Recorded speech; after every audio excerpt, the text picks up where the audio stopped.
Okay, let's unpack this. Imagine taking the practices you might encounter in modern therapy. Things about managing your thoughts, handling difficult emotions, or navigating relationships, and tracing them back thousands of years. Yeah, like all the way back to ancient Greece and Rome. Exactly. What if those philosophers, sitting around pondering life, were tackling the same fundamental human challenges we face, just using different words?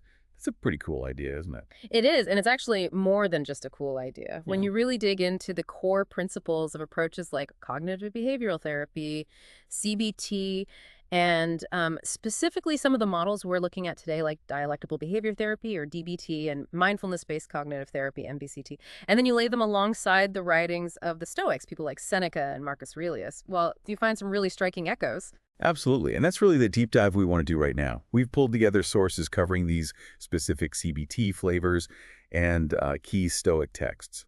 So our mission really is to find where these two worlds kind of meet, uncover some powerful Stoic ideas that maybe feel less central in the descriptions of modern CBT we've got here, and then, importantly, translate those ancient insights into concrete practices you could actually explore, maybe even use. Yeah, we're kind of looking for that timeless wisdom, right? The stuff that connects us across centuries and figuring out how it can add maybe a new layer to how we think about well-being today. Perfect. Yeah. So let's start right there with the shared ground, because you're right.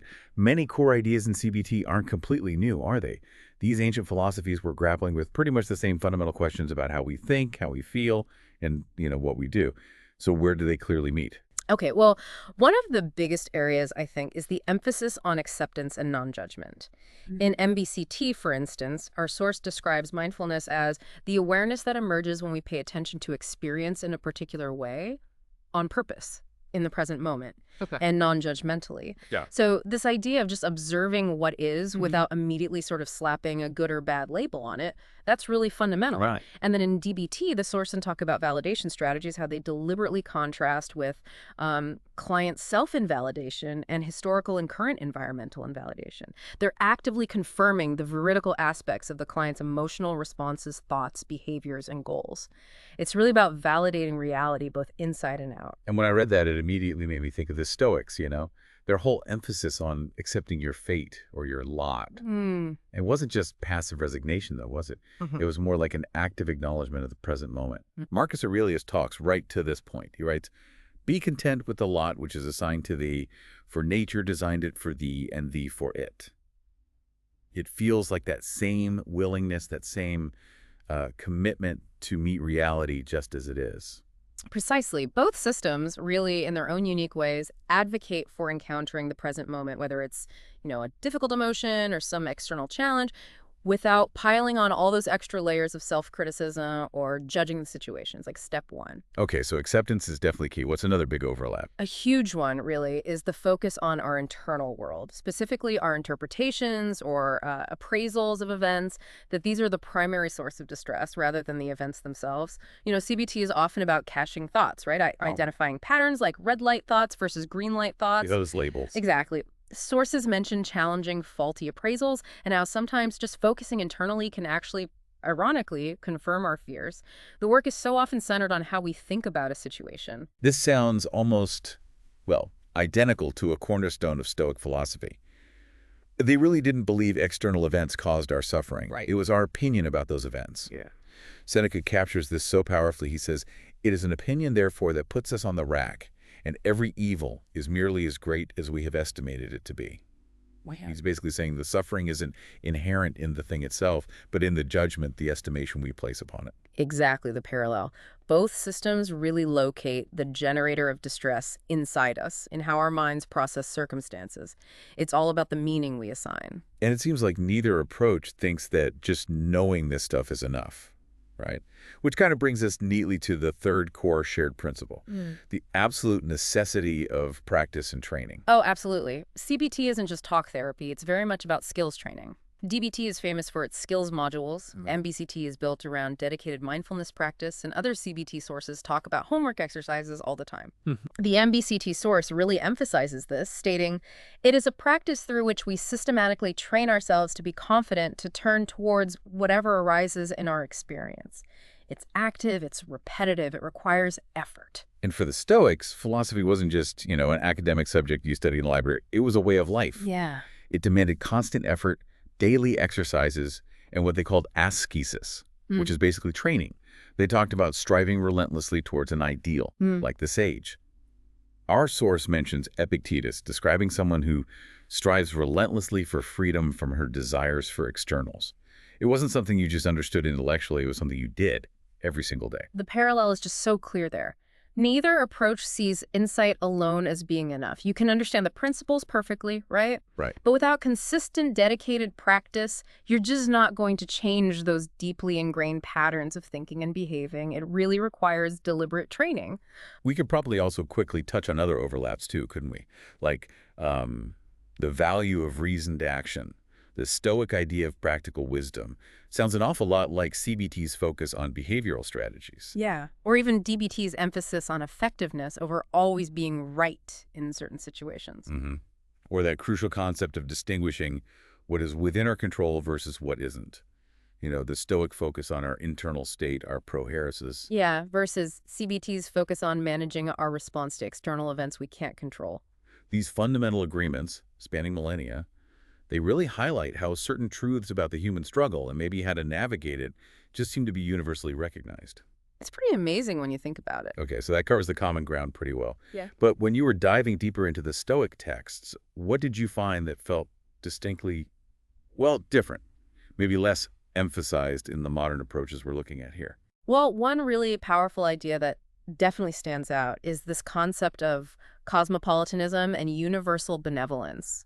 The Stoics held this view that all human beings are basically fellow citizens of a single universal community, like we're all in this together. Wow. And that we are naturally inclined and maybe even born to benefit one another. It's this really sweeping sense of interconnectedness and duty to humanity as a whole. That sounds big. It is. Seneca expresses it just beautifully in his essays. He says, "I shall live as if I knew that I was born to benefit others, thanking nature on this account. For in what way could my business prosper better? She has made a gift of me, the individual, to all men, and of all men to me, the individual." He even sees giving a benefit not just as a transaction, but as an act of companionship. And comparing that to our CBT sources, well, they absolutely cover interpersonal skills, don't they? Relationship issues, working within systems like families.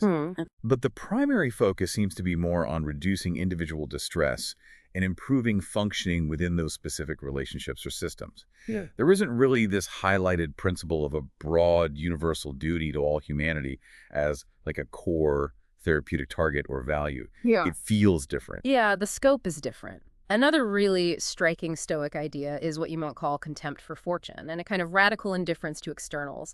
The ideal was to not be overly attached to or, distressed by things outside your direct control, like wealth, health, reputation, status, possessions. All the stuff we tend to worry about. Exactly. These were seen as indifferent, meaning neither truly good nor truly bad in themselves. Your virtue, your character, that was the only true good. Seneca really embodied this. He said, "For my part, I will be indifferent to fortune whether she flows towards me or ebbs away."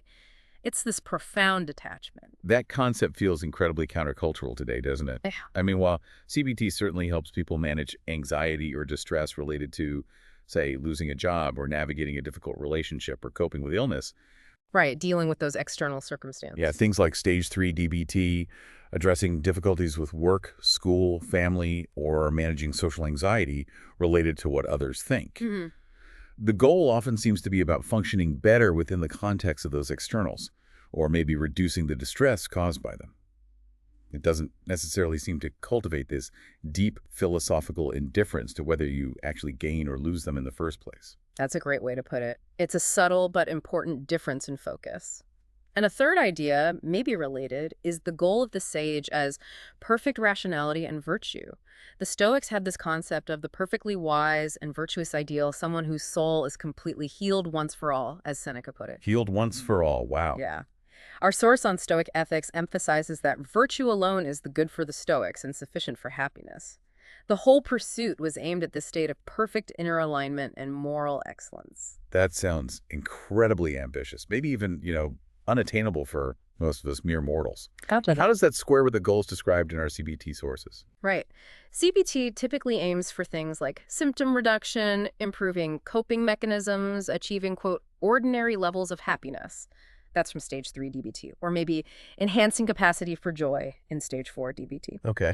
It feels like a much more pragmatic, perhaps less daunting goal than attaining complete permanent psychological healing through perfect virtue. The ambition level feels different. Yeah, the scope feels different. Definitely. Absolutely. And a fourth overlooked gem, I think, is Seneca's really profound view of gratitude. It wasn't just about, reciprocating a favor. It was seen as a constant, almost joyful state derived from the intention of the giver, not just the gift itself. Intention. He says, a benefit gives perpetual joy to a grateful man, but pleases an ungrateful one only for a moment. And he goes even further, saying one is bound to repay it, even though he has repaid it, and should actually rejoice that you have to owe it and return it. Rejoice that you owe something. Yeah. It's this deep, ongoing, almost joyful obligation tied to the goodwill received. It's not a burden. Wow.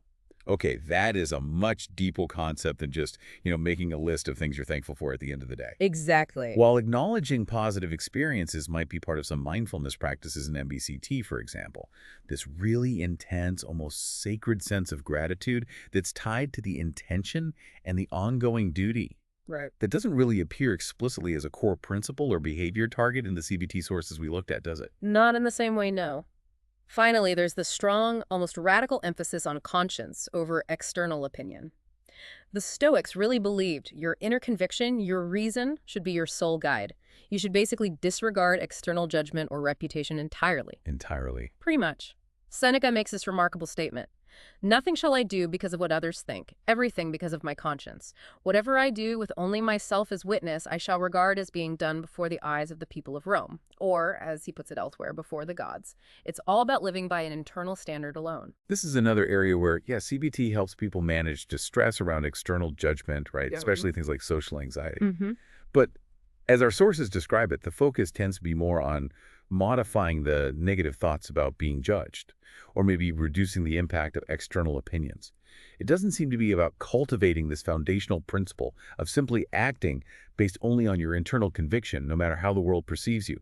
It feels like a difference in the core guiding principle for your actions. Exactly. It's a fundamental shift. Yeah. So these Stoic ideas, while maybe not always front and center in the modern CBT descriptions we've explored, they offer a potentially broader, and in some ways, maybe even more demanding framework for psychological well-being, one that focuses really heavily on character connection and internal freedom. So this naturally raises the question, how can we take these really powerful Stoic ideas that aren't necessarily highlighted in our understanding of these CBT approaches and translate them into something, well, practical? What kind of therapist-friendly exercises or maybe personal practices could we actually develop from these overlooked insights? Okay, let's try. Let's take that first idea, cosmopolitanism and benevolence. We could create something like a benefit mapping exercise. The whole point is to intentionally broaden your perspective on your impact, right? Okay. So think of an action you took today. It could be super simple, like making coffee for someone, or something more complex at work. First, identify who directly benefited, easy enough. But then brainstorm all the indirect beneficiaries. Who else was affected positively, even in a tiny way, by that action? Trace the ripples outwards. Ah, like the ripple effect. Yeah, exactly. Maybe a colleague who then had more energy, a customer who received something indirectly down the line. And then reflect on that Seneca quote about being born to benefit others, seeing yourself as a gift given to humanity. How does consciously mapping out these connections maybe change how you view your ordinary daily activities and your place in the, the larger community? I really like that. It shifts the focus from just your immediate world to this much wider sense of interconnectedness. And what about that really radical idea of contempt for fortune and indifference to externals? That seems tricky. It is tricky, but maybe we could derive an external indifference inventory from it. The aim here would be to help you reframe the value you place on things outside your direct control. Okay, how? Make a list of things you worry about losing or things you desperately want to gain, maybe status, a promotion, a specific relationship outcome, perfect health, financial security, whatever it is for you. Now, for each item on that list, ask yourself that Stoic question. Does possessing or losing this thing fundamentally change my capacity for virtue, for reason, or for moral character? Apply the Stoic label. This is an external It is indifferent. Practice mentally stating about these items, this is not my true good. Now, this isn't about denying that these things have real practical consequences, of course. But does this exercise shift the intense emotional weight you attach to them? It helps you see where you might be giving away your inner peace to things you can't fully control. That feels like a really direct challenge to a lot of modern anxieties, doesn't it?